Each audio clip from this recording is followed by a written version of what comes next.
নমস্কার বন্ধুরা, মনোমা লাইফের ছোট্ট একটা ব্লগে তোমাদের অনেক স্বাগত। বন্ধুরা, আজকে তো সবাই জানো ষষ্ঠী, আর সবাইকে ষষ্ঠীর অনেক শুভেচ্ছা। তোমাদের বাচ্চারা খুব ভালো থাক, সুস্থ থাক, সারা বছর এটাই কামনা করি। আর এই দেখো আমার ছেলে এখন ডেকে ডেকে ঘুম থেকে উঠলো। আর আজকে পুজো, ঘরে অনেক কাজ, অনেকটা সকালে উঠে পড়েছি। আর এখন চলো চটপট বাসি কাজগুলো সেরে নিই, তারপরে পুজো করতে যাব। আর ওই দেখো কত বাঁদর এসেছে ছাদে। তো ছাদে একবার গেলাম, বাঁদরে খুব মারামারি করছে, নিচেই চলে আসলাম। চল এখন কাজগুলো সেরে নি। বন্ধুরা, কাজটা সব সেরে নিয়েছি, আর এই দেখো জোগাড় করে নিয়েছি। তো এখন যাচ্ছি ষষ্ঠী তলায়, তোমরা চলো আমাদের সঙ্গে। এ দেখো চলে এসেছি আমরা ষষ্ঠী তলায়, আর এসে দেখছি ফাঁকা, ঠাকুরমশাই পুজো করছে। তো ভালোই হয়েছে ফাঁকা, ভালোভাবে পুজোটা করে নেব। তো ভালোভাবে পুজোটা করে নিলাম নাম গোত্র বলে। আর বন্ধুরা, আমরা কিন্তু ঠাকুর গাছের গোড়াতেই পুজো করতে আসি। তোমরাও কি গাছতলায় পুজো করতে আসো? কারা করতে আসো এরকম করে পুজো? কমেন্টে একটু জানিও। পুজো করার পর গাছের গোড়ায় যে 5টা ফল দিতে হয়, সেগুলোই দিয়ে আমি পুজো করে নিচ্ছি। গাছের গোড়াতে অনেক কিছু করতে হয়, দেখতেই পাচ্ছ, সেগুলোই আমি করছি।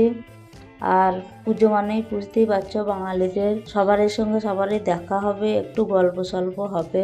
তো এখানেও আমাদের অনেকের সঙ্গে দেখা হলো, একটু হাই হ্যালো হলো। তো বেশ ভালো লাগলো এখানে এসে। বন্ধুরা, যে গাছের গোড়ায় আমরা পুজো করছি, সেই গাছটার সঙ্গে তোমাদেরকে একটু পরিচয় করে দিই। এই দেখো গাছটা দেখতেই পাচ্ছে, অনেক বড়, দেখে খুব সুন্দর লাগছে। আর আজকে খুব হাওয়া বইছে, সেই জন্য পাতাগুলাও খুব নড়ছে, দেখে খুব ভালো লাগছে। আর যেখানে আমরা পুজো করতে এসেছি, সেই জায়গাটাও তোমাদেরকে দেখিয়ে দিই। এটা হলো অবাঙালিদের একটা মন্দির। তো চলো মন্দিরের সামনেটা একটু দেখাবো। মন্দিরটা বেশ বড়। তো ছেলেকে বললাম ওই দিকটা একটু যাই, আর সবটা একটু ঘুরে দেখি মন্দিরের মধ্যে কি কি আছে। বন্ধুরা দেখো, হাওয়াতে গাছের পাতাগুলো এত সুন্দর নড়ছে। আর প্রকৃতির সৌন্দর্যের তো কোনো তুলনা হয় না, তাই না? দেখে খুব ভালো লাগছে। এখানে আবার একজনের সাথে আমার দেখা হলো, তার সঙ্গে আবার গল্প করতে লাগলাম। তো চলো এবার একটু সামনের দিকে যাব মন্দিরের, আর কি কি আছে দেখবো। তো চলে এসেছি। এই দেখো, এটা হলো অবাঙালিদের মন্দির। অবাঙালির এখানে সব পুজো করতে আসে।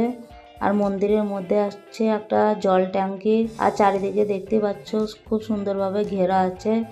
আর তার মধ্যে অনেক গাছও লাগানো আছে।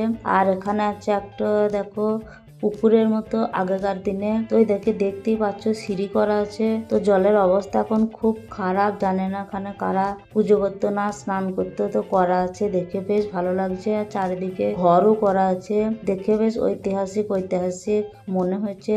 তো বন্ধুরা, ভিডিওটা এখানে শেষ করছি। ভালো লাগলে চ্যানেলটিকে অবশ্যই সাবস্ক্রাইব করে দেবে। সবাই ভালো থাকবে, সুস্থ থাকবে। বাই বন্ধুরা।